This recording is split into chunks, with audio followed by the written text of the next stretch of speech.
शरणं गच्छामि धम्मं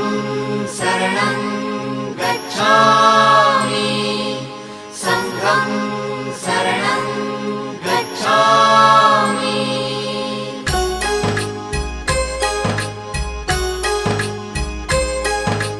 बुद्धं शरणं गच्छामि धम्मं शरणं गच्छामि संघं शरणं गच्छामि।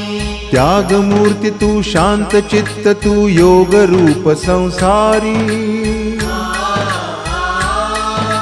दया प्रेम अन मानवतेचे प्रतीक तुझी ईश्वरी सिद्धमूर्ती सिद्धार्थ गौतम सकलांचा स्वामी